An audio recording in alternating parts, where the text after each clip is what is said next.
Hello, everyone. Welcome back to yet another political episode. So, the left wing, the Democrats, they are losing absolutely everything in the matter of 13 days. Because not only did one of theirs take the life of a conservative podcaster that did nothing illegal, nothing to take away rights, quote unquote, of what they call women, rights of women, minorities, LGBTQ. He did nothing. He just had a debate. They instead not just had this far left radical take the life of an independent podcaster that had right leaning views, but they celebrate the death. And you have people in Congress like AOC and Abigail Spanberger harassing the family of Charlie Kirk. We've seen yesterday released video about the disgusting video of Mikey Sherrill harassing Jack Chiarelli by comparing him to Charlie Kirk like that's some sort of insult or something, suggesting that Charlie Kirk was defaming MLK, and of course believing that and accused Charlie Kirk of trying to suppress women and have male supremacy over women. This is stuff that Democrats in Congress and retired Democrats all in general have been doing. And just to tell you, you don't have to have Democrats do this. You don't have to have Democrats do this, because when you have a left-wing lunatic criticize Charlie Kirk in public, people are just going to interpret that as this person's a Democrat. It doesn't matter if people like Tyler Robinson hated Democrats because they weren't too far left enough. People are just not going to consider that, and they're just going to consider it you belong to the Democrats. And because you belong to the Democrats, you're a left-winger. I'm not going to support this anymore. So obviously, we are seeing this right now. And Greg Foreman correctly stated that Democrats are probably regretting. They probably wish Charlie Kirk was alive now, because, and we all do, right? But Democrats were celebrating the death of Charlie Kirk, although they continuously to celebrate Charlie Kirk's death and pretend that it's the most best thing ever. The reality's probably kicking in that the best case scenario for them is probably yet to have Kirk alive, not dead. Because even if Charlie Kirk was still alive with us today, and he survived the assassination attempt, he would this would have been bad for them, but not as bad as it was now. So Democrats are in disarray, and we're seeing bombshell results in 3 swing states that were just released. We have Pennsylvania, we have North Carolina, we have the state of Nevada. They are coming in so quickly for Republicans. Just this week alone, we had a net gain of 3,000 for the Republican Party. Where did they all come from? Did they come from Democrats? Did they come from independents? They likely came from independents, but still, independents that, being in overall, you have this right here. 1,756 Democrats in the state of Pennsylvania have switched to the Republican Party. Now, of course, Democrats will continue to say, wow, this has just been the continuous trend about these rural areas. In rural Pennsylvania. Let's see. I can't talk and type at the same time, so pardon me. Let's see here. Yeah, you see, they'll just argue and deflect and say that, it's just this map right here. You have these counties right here, these Trumpian counties right here. This is 2020, of course, which is a bad analogy, but more recently here, you're just saying Beaver County's still Democrat. This county right here is Democrat. Laverne County's Democrat, allegedly, by the way. But you just have these Trump voting counties. They're all voting. They're going to their correct leanings. It's nothing big. Well, this is more telling. This is huge. You got more Democrats swinging into this said direction. This is more, looking at the general momentum, it's more telling us, obviously, this is not Republican, these conservative Democrats in these conservative counties switching registration to Republican. It's not that. It's clearly, obviously, Democrats leaving to join the Republican Party, which is absolutely not good. And I'm telling you, I would tell you that we have a chance to test this all out in a low-key election coming up in November of this year, because I've released some maps. A lot of people have been giddy and happy about these maps. I am too. I think it's an opportunity.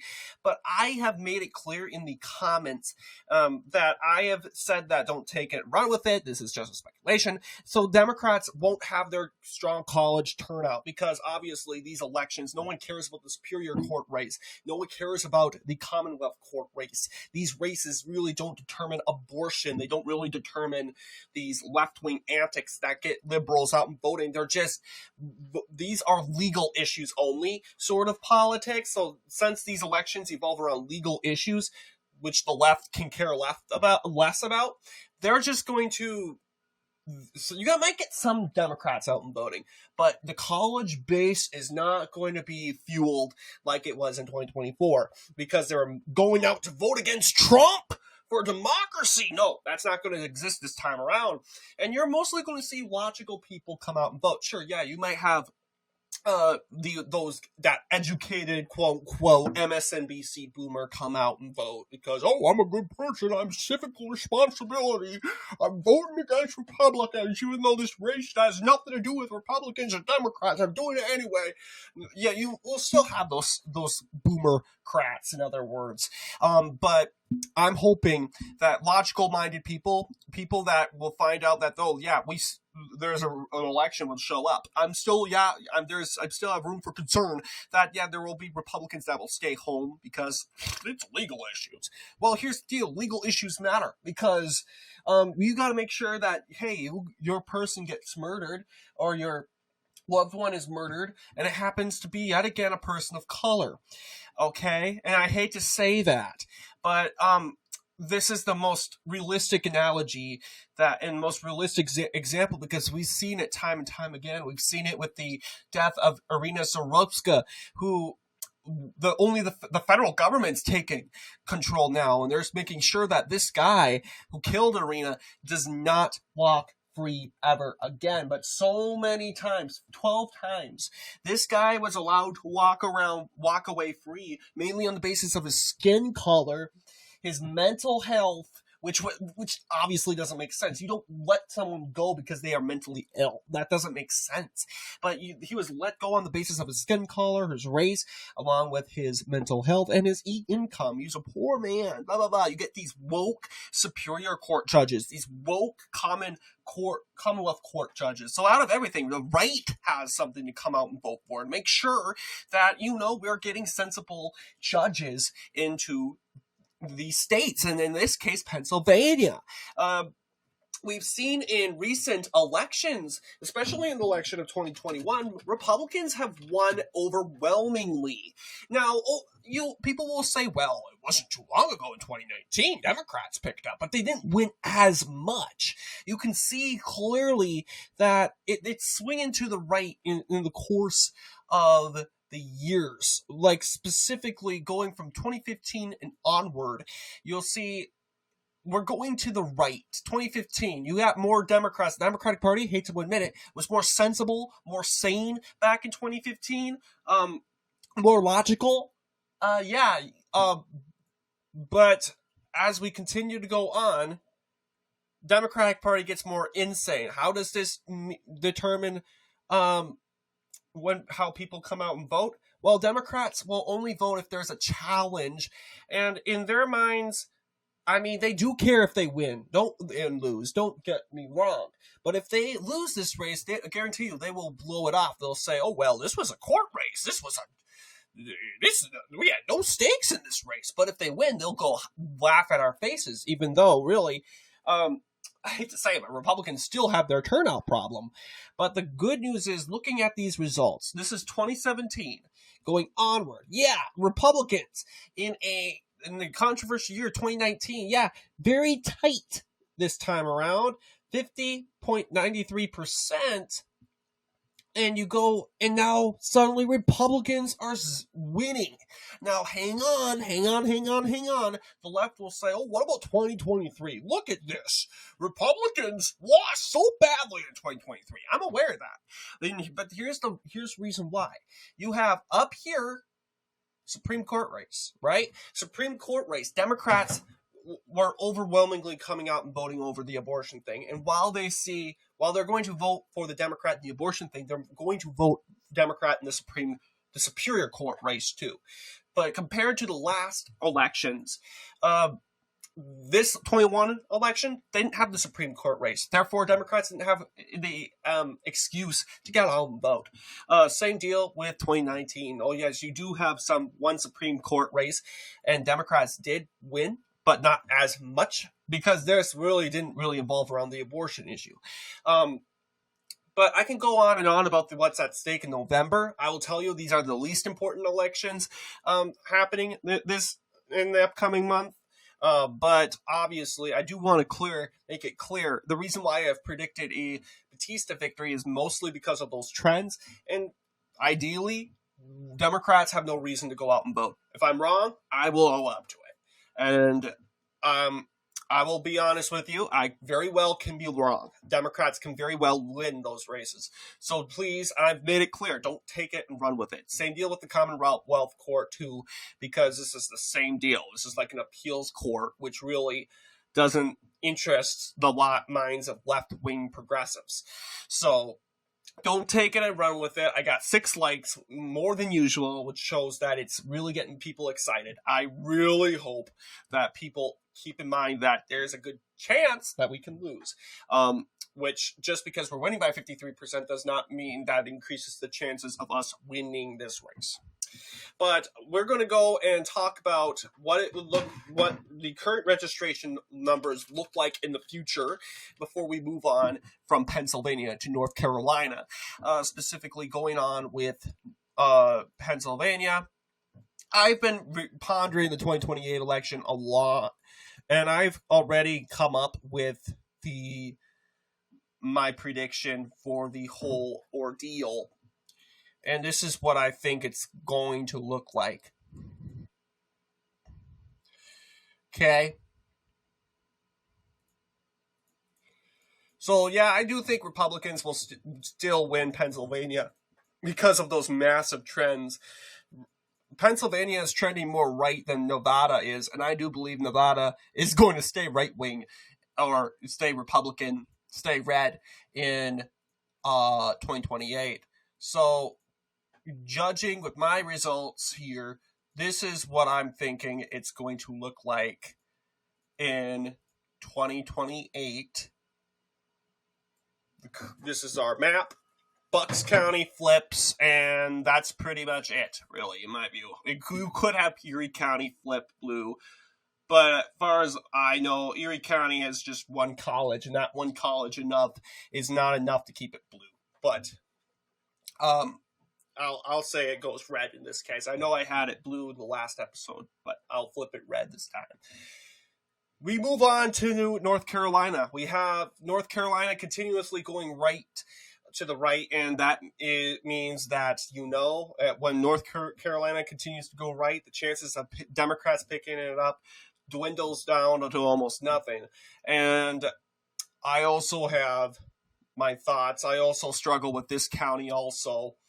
We'll just go ahead and color the counties that I know will be called. We'll leave these 2 alone as of right now, and we'll go ahead and color these counties.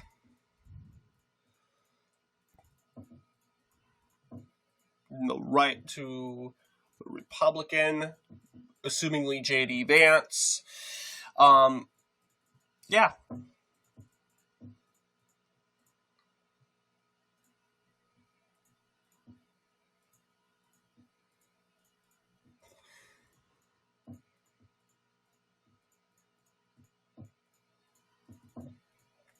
But yes.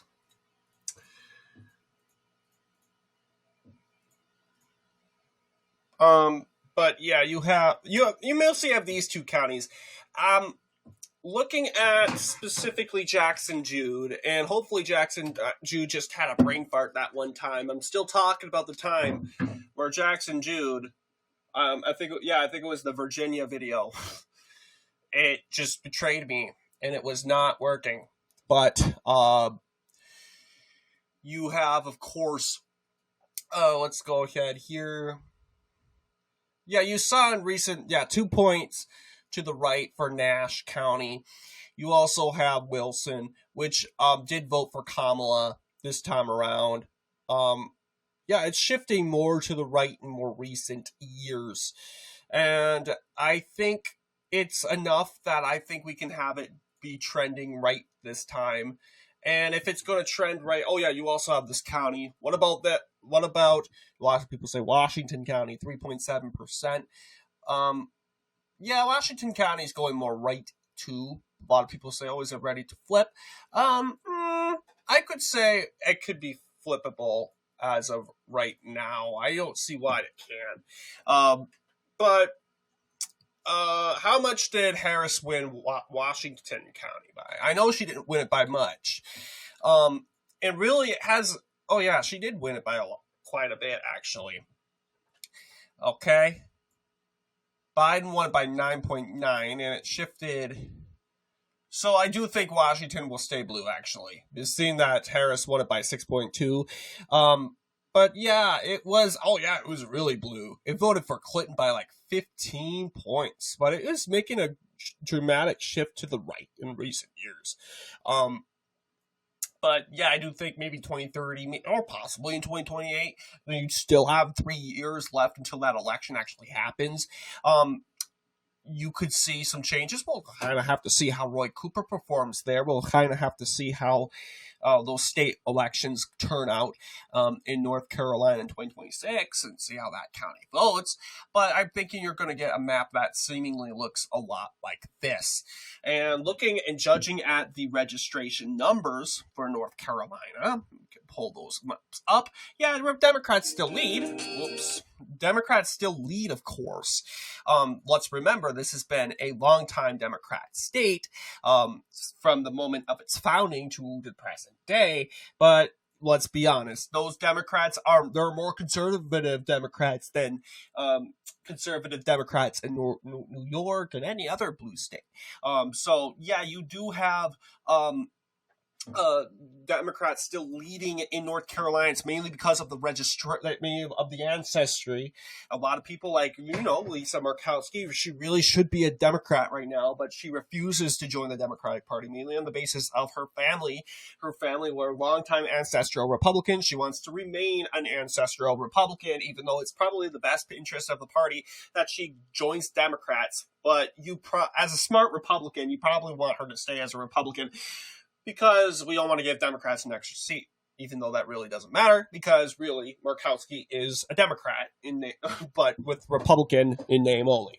But I thought I'd just use that as an example, but you do have a lot of Democrats in name only running the state of North Carolina, and that it does explain why you do have a lot of blue offices in North Carolina. Let's see here. List of statewide elected. Here we go.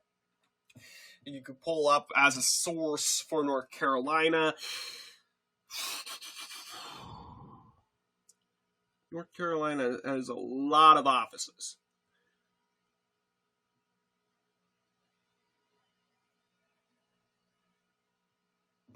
Where's North Carolina? Right here. Yes, you got more Democrat offices than Republican-led offices. That's because it's specifically because of the ancestral Democrats. You got a lot of people very flexible of voting for Stein. I'm telling you, specifically in the 2024 race, a lot of Republicans could vote for Stein, because a lot of those Republicans, those MAGA Republicans that voted for Trump in 2024, they voted Democrat for before, whether it was for Bill Clinton or for Obama or for Jimmy Carter, which obviously we know Jimmy Carter overwhelmingly won North Carolina by. So you got a lot of those ancestral Trump Republicans. They backed those candidates, and they also backed gubernatorial candidates from the bottom up. A lot of them backed Roy Cooper in 2020 and voted for Trump. Same deal. Roy Cooper, 2016. Yeah, a lot of them voted for Pat McCrory. They're very flexible. Bev Perdue. Yes, you got, look at all these counties that have been for Trump Republican counties. I'm talking about New Brunswick County right here. Or Brunswick County right here. It's been traditionally Republican, 60% Republican. It's now Democrats. You're seeing, and they'll go and say, oh, it's 2004. I was born in 2004. And although I'm 21 years old right now, it's still the impacts of the Republican Party, the demographics, the alignments of a lot of these counties are very similar to the results of today. We can actually go all the way to 2004. Yeah, you had Cumberland County, Harris County, but most of all is you got these former Republican counties pretty solid. The countryside still remaining solid Republican as it is today. College counties like Buncombe still a little bit more conservative than what they actually are today. But there was some alignment. But most importantly, a lot of those Trump Republicans did vote for Bush. So I had to address North Carolina, and the biggest one I'll say is Nevada, because Nevada has been slipping back and forth lately. Although it's been relatively because of, let's be honest, Democrats lead by 53,000. I do think it's mostly because of Obama that they got, but they're obviously Republicans are slowly winning 78,000 since December 24th. Yeah, we got 1,756 Democrats switching to the Republican. I'm curious to see how many switched to Democrat. To Republican in North Carolina. Okay, lady, get off my screen. Thank you. 1,756 in the... Okay, this is Pennsylvania. Never mind. Okay. All right.